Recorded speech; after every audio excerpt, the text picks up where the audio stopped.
bird. Coming to you now quite live from Pineda Studios. I'm Sascha Saintevic. With me is Briano Hawk. Briano, how have you been for the past 3 weeks that we've been gone? All right. Yeah? Had a good night's rest? Not really. No, but you're an insomniac. You never have a good night's rest. Yeah, that's true. It would throw you off balance if you ever did. Oh, yeah. Have you heard what's been going on in the music scene? Nope, not really. You want me to bring you up to date with the whole thing with YouTube and with some 100 some odd artists that have signed a petition? I heard actually what's Taylor Swift and Taylor Swift was one of the names, but she's sort of been put as the one spearheading it. But U2 is also involved, so is Linkin Park, so is Paul McCartney. So a bunch of other big names, about 100 some odd of them. Yeah, 130 to 170 of them. What they're trying to do is they're not happy with the way they're being paid by YouTube. They're sort of trying to do what they did with Spotify some time back. I don't know if you remember that story. I know Taylor Swift also got criticism for that, both criticism and acclaim, depending on which side of the argument you fall on. Yeah. They're claiming that they're not being compensated properly by them. And of course, when I say these artists, I'm also mainly talking about they're sort of being spokespersons in the public eye for their individual labels, the record companies and stuff, who don't feel like the way YouTube makes money is working to their benefit. Yeah. So the way YouTube makes money is a lot of it is based on ad revenue. Those annoying little ads that pop up at the beginning. Some of them are like 16 seconds long that you have to sit through. Some of them are after 5 seconds you can skip the ad. Yeah. Okay, so when a video pops up and they have those ads, that means that the user, if you sit through the whole ad, they're going to get a portion of that money, right? Yeah. A lot of user content, which often will make use of the artist's material, the songs and things like that, they aren't big enough to have that money on there. And even if they do have, it's monotonized in which they're making money off of it, none of that money is going to go back to the musicians. Yeah. Now, and they're saying that they should be getting a slice of that pie from the user content created. The problem is the estimated percentage of the people that this money, that fall into their group is about 2%. The majority of the videos that are music related, making use of people's money, it comes from Vivo, which is sort of a collaboration between Google and the record companies. They work in a partnership together there. Yeah. And that's where the majority of the content ends up on YouTube. That's not enough for them. They want that extra 2% because they're not being compensated properly, I guess, for that, and they're threatening to move Vivo over to Facebook. Like, I don't think YouTube is going to give a shit if they did that or not. Like, unlike with Spotify, we sort of had people split. People were like, well, copyright issues, this and that. People could see the argument. When you start arguing for like that extra 2% that multimillionaires aren't being compensated for, yeah. I think people start to roll their eyes pretty quickly, pretty easily. And it's telling how the people who always seem to complain about this are the multimillionaire musicians. Like, you don't really see indie artists who probably don't make much compensation for many of the music that's out there that's being used by video content, partly because they don't have the lawyers to go after anybody, and partly also because I don't think they care. That's sort of a free advertisement for them in some sense. They don't usually get into a big frenzy about it the way top selling musicians do, because they're losing whatever that 2% of revenue that they think they're owed, or that they think their labels are owed. So what's your take on all this? You think Taylor Swift and co have a point? Are you gonna? Because you have in the past sort of tried to see it from their point of view in other situations. For 2% and they're already millionaires, I think they're idiots. It's not. It just doesn't seem to be worth the fight, huh? Yeah. Like I don't see. They're wasting money and time that shouldn't be even a problem. I mean, it's not like anyone's really making anything off of it.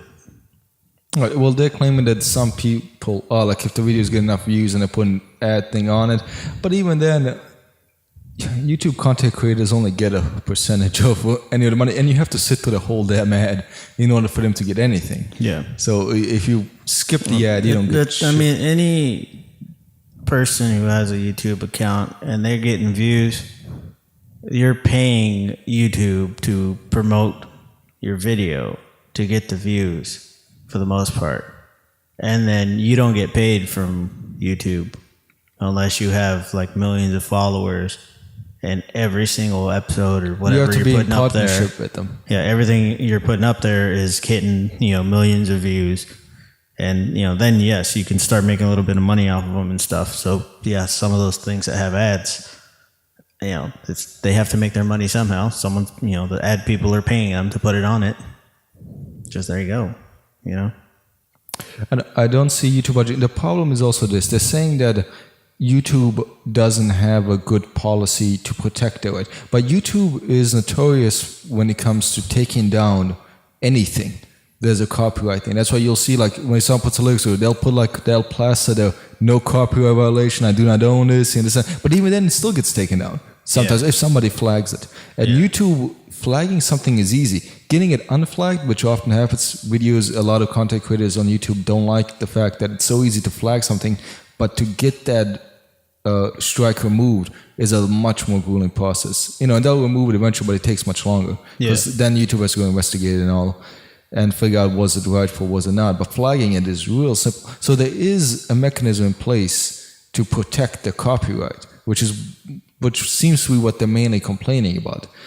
On the surface, what they're really complaining about is not they want to squeeze the extra penny, in my opinion, that they want. And it's sort of, it's indicative to me how the music industry, let's forget about the individual artists for a second, the music industry is really not catching up with the times and technology, just like it didn't back when Napster was around. It didn't seem to have learned any lessons, because what they're doing again is they're going after the fans again, indirectly, but they're going after the fans. They're penalizing the fans who are enjoying and sharing the music, which will always put you on the bad side with the public that's listening to you. And I'm shocked how they haven't learned anything from Napster, because we had a whole episode about Napster. We talked about the part where they really screwed up.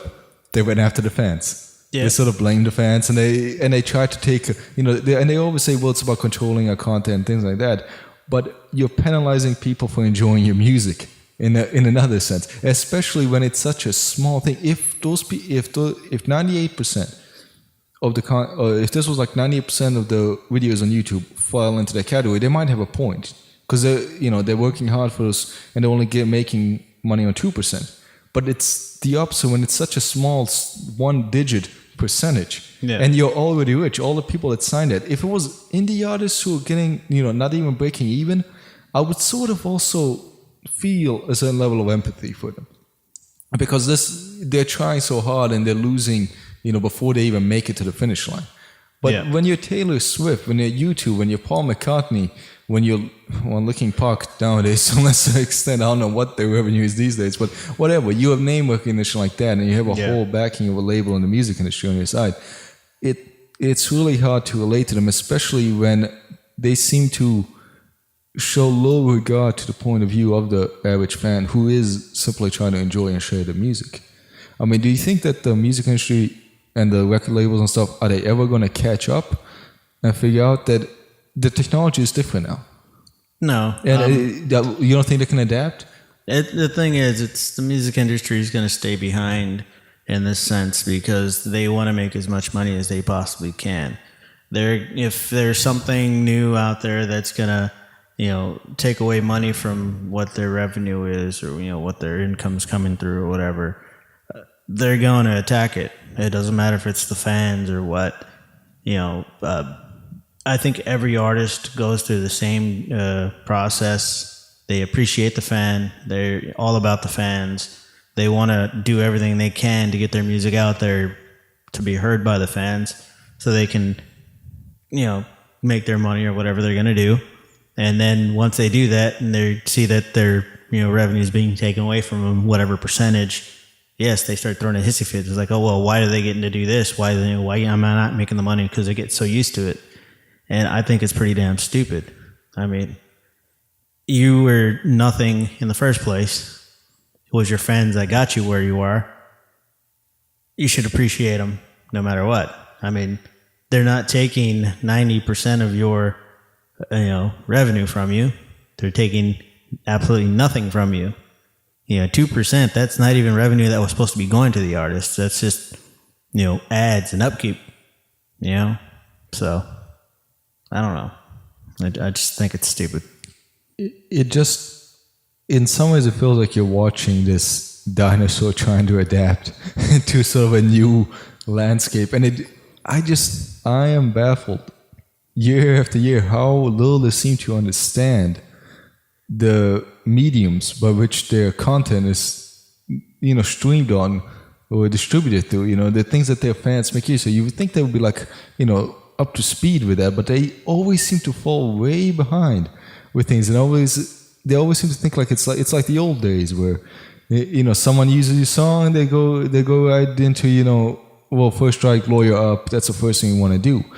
Whereas it thinks these days, with the communication technology that we have out there needs to be more of a back and forth before we start, giving out the lawsuits and things like that, and seeing whether or not a middle ground can be met. Now, Vivo is supposed to be the middle ground between Google and the music industry, and for the most part, that is where I find it. And I'm not a big fan of Vivo because a lot of times for the longest time, it was so freaking slow when it came to if you want to watch anything on YouTube. Vivo was like the worst thing you can can go to watch, because number one, it's plastered with ads. Number two, it was slow as shit. It's gotten a little bit faster now, depending on if you have a good internet connection or not.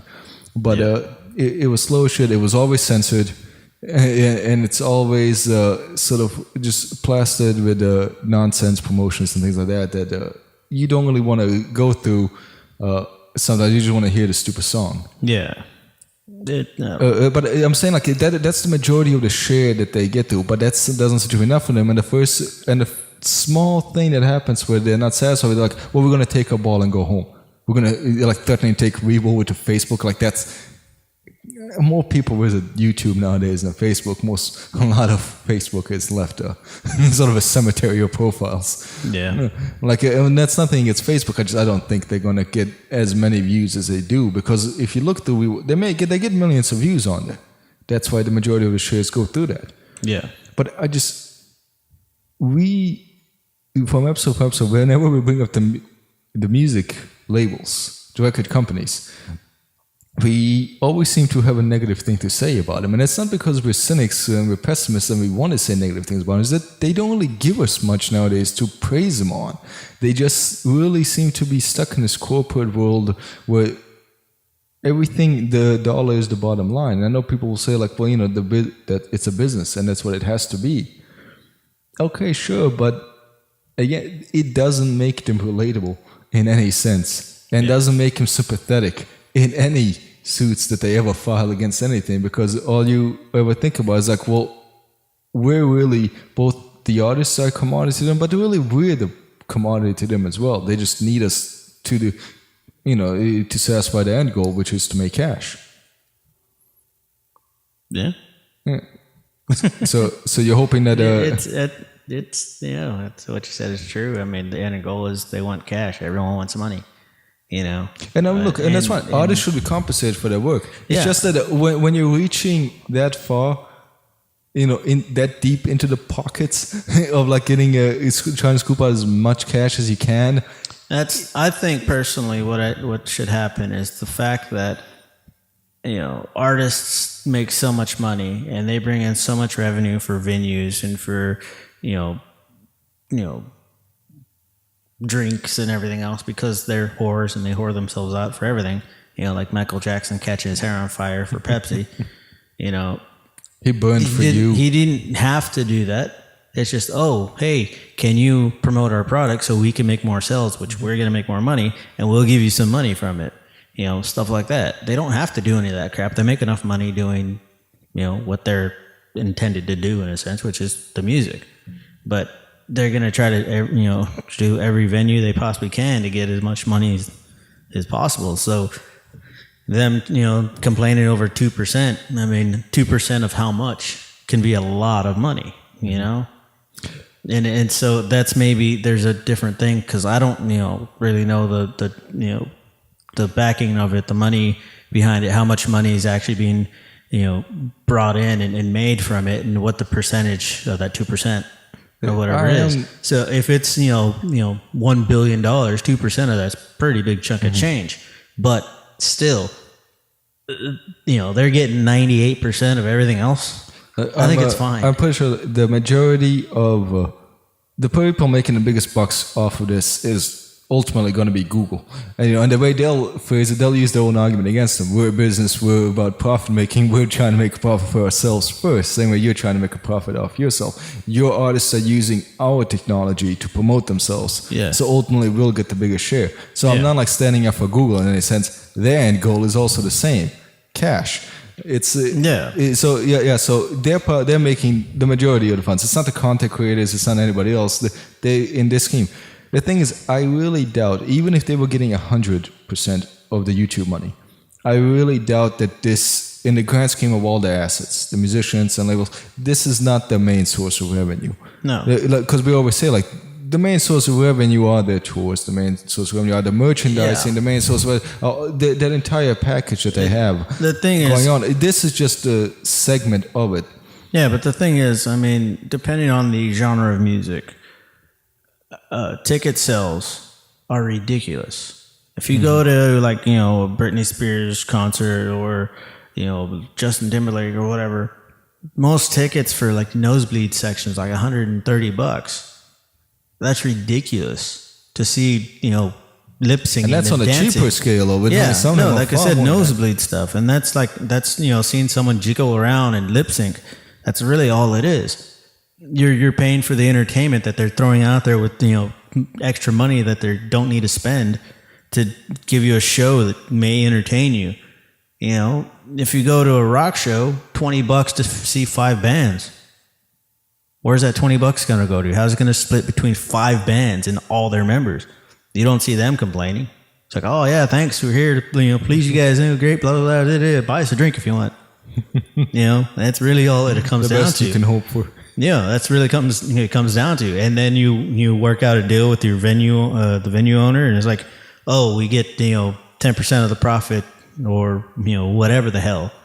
If we bring in 100 heads, we get a $500 stipend. I was like, we get to split that between everybody. Yay. But no, it's, Taylor Swift. I'm sure if you try to get a concert ticket for her, it's going to be nosebleeds, $150. At least. Most of that's going into, the production that she's putting on and the company's throwing out that she wanted to do. If she broke that down and said, no, I'm just doing acoustic shows, it's going to be simple, easy. The audience can see me. It's going to be $50. Put in a coffee shop. Pocket probably $49 of that. All he was like, oh yeah, you're paying the sound guy, you're paying this, whatever. Okay, here's $10 out of that. Out of $50, I'm making 40. Done. But no, it's like, oh no, I want to have, flying trapeze and fireworks and this and that and an elephant in pink costume. It's like, no, just get out there, do your performance and stop complaining. If you want to throw, over budget show, then pay out of your own damn pocket and stop taking it from the 2% that, businesses are trying to make something out of it. It's just stupid. Paul McCartney has gone through it. So he's just getting old and senile and just money grabbing now because he's becoming a nobody. He's falling off the face of the earth and he's trying to do as much damage as he can before he dies. So it's like, come on. Paul McCartney shows really shouldn't be production value-wise that expensive because he's not like he does any crazy shit. No, but I mean his shows are still somewhat expensive. I think because he's in high demand. He's Paul McCartney. He's the remaining Beatle, whatever, other than Ringo Starr. Ringo Starr show cost you about $15. You can see it at the corner of London. Yeah, you show up like, oh, it's Ringo Starr. Let's play. Yeah. Going to a pub, he might be there. Yeah, but I mean that's the thing is it's ridiculous the prices they ask for and what the artists are asking for and stuff, and then they complain over a 2% thing that YouTube or whatever is just trying to make a profit off of. Or saying, oh hey, we're actually giving this money to the people that are actually getting the hits. That's the 2%. You're getting 8% of that. We're taking whatever we have to do this. If they turn around and told all the artists, okay, for every single video you put on our thing or use Vivo, you have to pay us $100,000.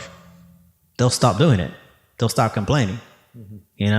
It's pretty. Yes, they may have to pay it to get whatever, but they don't have to pay that much, and they make a lot of money out of it, especially with Vivo.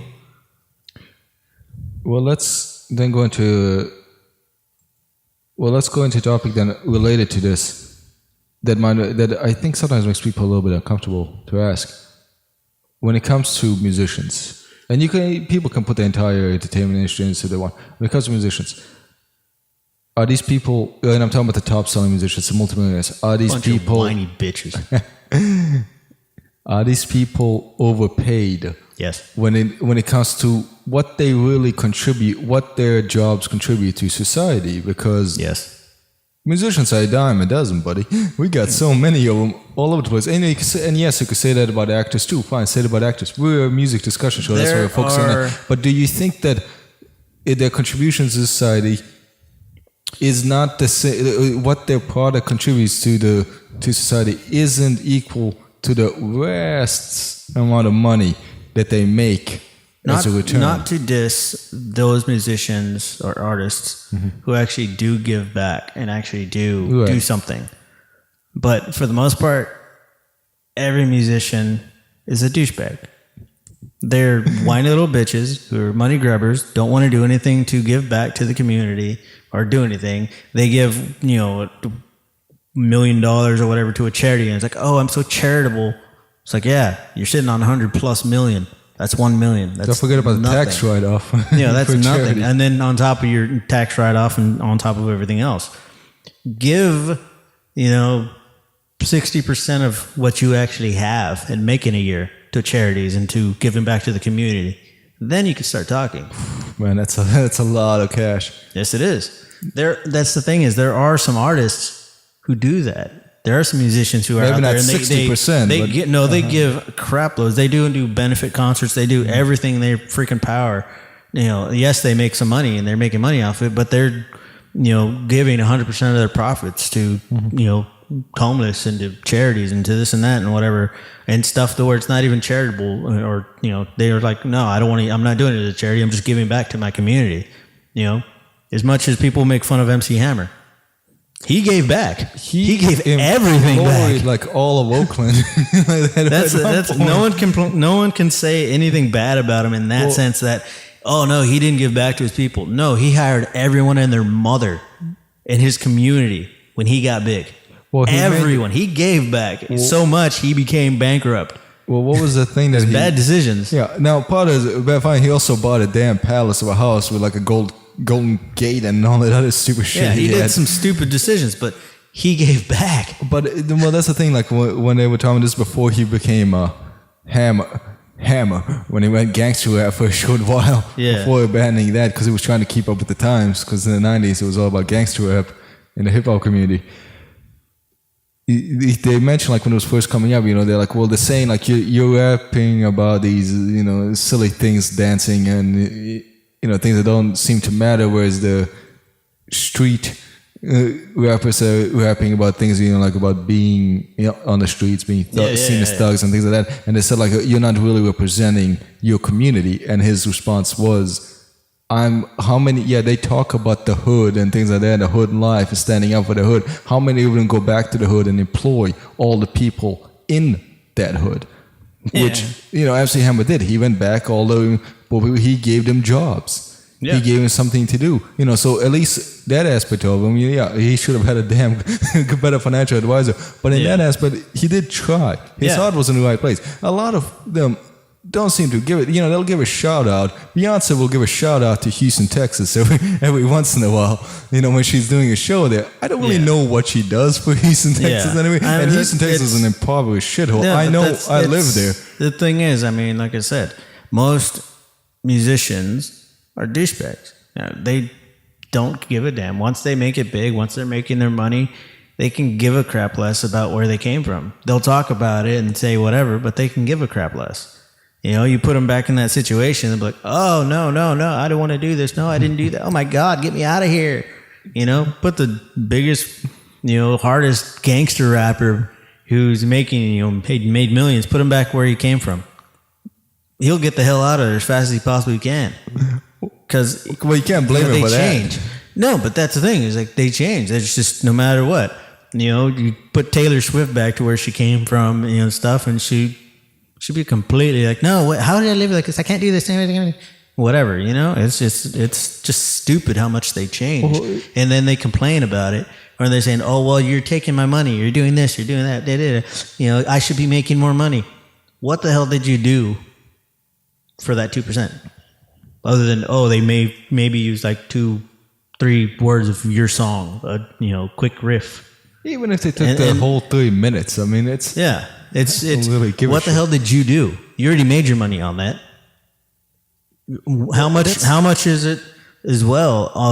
The artist complaining and the label complaining. Right, that's why I said they're sort of like spokespersons, but for the labels and because the ones that I'm sure are really pissed off are the labels because they can't catch up at times, and the musicians are sort of like the infantrymen, the frontline soldiers that sort of take the beating in their name. Yeah, for all this. But I think it's just the point is when you watch them bitch and complain as if they've been wronged by society because of this, and then you see them living the lavish lifestyles that they live, and and I'm not saying this from an envious position, because we had a whole thing last episode where we talked about the downsides of fame and how we understand how once people see you more as a product and the stress that comes along with it and the burden it can have on your conscience and your ego and everything else. So we totally, listen to that podcast, the last episode. We totally go over all that. But at the same time, when you start complaining, you have that lavish lifestyle, you are treated like royalty in society, and then you complain that you haven't gotten yours yet. You're not being given, and because for something as trivial like one little 2% segment of something that's really also probably a really minor percentage of your overall revenue. Yeah. People will be turned off by that, no matter what your argument is, no matter how coherent your argument might be. People are going to be like, okay, you're reaching. And I think it creates a divide between the musicians and the fans, at least the mainstream multi-millionaire musicians, which is, most of the mainstream musicians out there, that's hard to bridge because you feel even more distant from them. And I think it's bad for them ultimately because it distances them from their fan base, which is the fan base is the ultimate decider how much they're going to be worth at some point. If nobody wants to buy your stuff and no one wants to come to your show, you're not going to be living that lifestyle for too long. Yeah. And your labels, which, who you're siding with, who are telling you they will get rid of you, they will drop you for an act. And they will make them money because it's a machine. Yeah. You're a cog in that machine. And, so all of us, we're part of that. We consume it, we buy it, or stream it. But we somehow consume it. We're somehow paying for it. It's one way or another. Even if you haven't bought a CD in a decade. Yeah. Even if you've never gone to a show, I promise you, some way or another, you have paid for it. Yeah. You've fallen into the cog of that machine, in some sense, and it just becomes really hard to identify with people who start falling into that category. And I don't know. I mean, some people will say well, you shouldn't identify with them. They're not. Not to be elitist or classist, but you're not in the same ball game with people who are in the entertainment industry. Joes and Jane Schmoes of the world, us. Yeah. Essentially. We're not supposed to be able to identify with it. We're not supposed to be able to either fully understand, but in some sense, because we're not we'd be taking the same line that they're taking. I don't know. That kind of falls flat with me, because even if you look at this list, 100 some odd musicians writing to complain about this, there are hundreds and hundreds of other also multi-millionaire mainstream musicians who didn't sign this letter, who didn't want to have anything to do with this. Yeah. And maybe they sympathize with these musicians, but either they thought it would be career suicide, or maybe they really don't agree with them. Maybe they think that it's silly. It's like the argument with over Napster. We know where Metallica fell, we know where Dr. Dre fell, we know where Christina Aguilera fell, who's also, by the way, on this list, because pop artists are always against anything that will lose them even 1% of money. Yeah. But and then you had someone like Chuck D, who supported Napster, who thought, no, all of you are being babies about this. This is a way people share music. These are your fans. don't go after the fans. You shouldn't go after the fans because ultimately, whatever medium you think you're benefiting from, whether it's YouTube, Google, Facebook, whatever, the shows, the fans are the bottom line. Yeah, the public decides how much money you're gonna earn. Yeah. And I think they seem to, they act sometimes like they forget that. They act like they're already owed that money. When it doesn't really work that way. Like you earn that money because every single job you earn your money. You're not owed a paycheck. You earn it.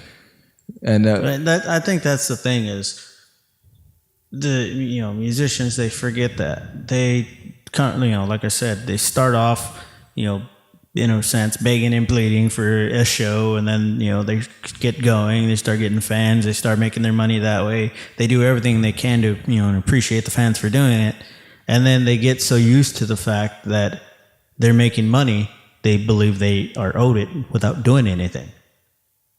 Mm-hmm. The 2% or whatever that they're trying to get from YouTube, and I think that's what it is. It's just they're so out of the loop now, so out of reality and actual human, regular working people that, that's what they do think. They're like, oh, well, no, I can sit on my ass and I should be making millions just doing absolutely nothing. Like if I show up to a restaurant and like somehow your restaurant knows one, listen. Yeah, they should feed me for free because I'm bringing in customers. Listen, asshole, like, no. you want to eat or not? I mean, like why should you be paid to eat at a place? I always thought that was the dumbest thing ever. Like, oh, well, we'll bring more people in that way. Okay, yeah, so Justin Timberlake ate at this restaurant. Now what, he's going to eat there every single day? And I'm going to keep showing up there just because he sat his ass down in his one booth. See, that's the thing is, I mean, that comes down to the fans. I'm saying the logic is stupid. That's the thing is, it comes down to the fans for that because, artists will show up and they bring in a crowd and then people keep showing up. It's like, oh, this person sat at this place. Oh, I can see their ass print still. It was like, I'm sure that all they did was like, okay, get some heavyset person to sit there and just make sure it sits set. So you say, oh no, that's Justin's ass. It's like if Justin can sit in one cheek. Come on. Sorry. What? Got me off guard with that. Wait, did I go a little bit into the fat shaming? Don't fat shame. I'm sorry. I can't help it. I'm fat. So it's okay if you do, but not okay if I do it? Yeah. Just like, I can't really make fun of the ginger. You can make fun of redheads, but I can't. So that's how it works. Because you have to have a tinge of the ginge and binge. It's also a spectrum, though. Like, I can make fun like redheads like me, people with sort of a copper, but I can't make fun like Carrot Top, who's like orange redhead. Yes. That's going too far because he's further down that spectrum of, the ginger phobia. Yes. Whereas you got to stay, I guess, like you can make fun of people who are as fat as you and maybe thinner, but can you make fun like Louis Anderson? I'm Louis Anderson. Isn't that what he says? That's the only thing I remember from his cartoon. He had a cartoon? Yeah, back in the 90s. Oh, I didn't know that. Yeah. It came on like on. Was it the same time as Hammer Time or Hammerman? I think it was after. Yeah. I was trying to find anything on that. It doesn't exist. No Hammerman exists at all. They have like sporadic clips of it on YouTube. And only 13 episodes were made, poorly animated. Yes. Like I saw there was a scene one time, one character in a shot, they didn't even bother to like animate half of the body. It's just like a floating torso with a head. in a quick clips. For those of you who don't know about the Hammerman cartoon, in the 90s, early 90s, MC Hammer, the great charitable man we were just praising and now we're making fun of, he tried to cash in with a really shitty Sunday morning children's cartoon called Hammerman. Look it up. All you really have to listen to is a 1-minute 20-second intro and you'll know the whole plot of that song, of that show, because it pretty much says it all. Yep, that's true.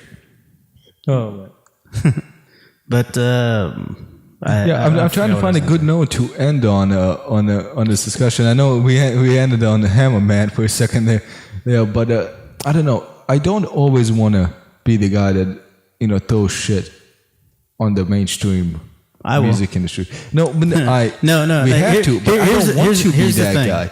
But they force me to be that guy. I don't want to be like the guy that's like, nah, man, it's all about the indie scene. Because there's a lot of shit in the indie scene that's freaking annoying as hell. But I mean, here's the thing: it's musicians deserve to be crapped upon if they're acting like a little bitch.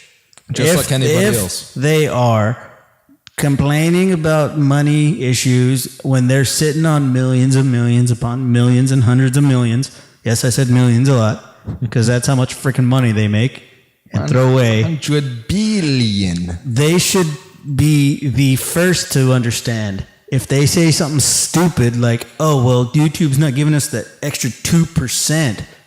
They should know a crap storm is coming after them because of the stupidness of that comment. Especially in today's one-button world where we can change a channel, change, unsubscribe, and subscribe so quickly. That's the thing is musicians should understand, or not just musicians, but like celebrities should understand that if they say something stupid, they better be, ready for the consequences and so much crap that they're going to get and told, how idiotic and just how stupid they are and everything else.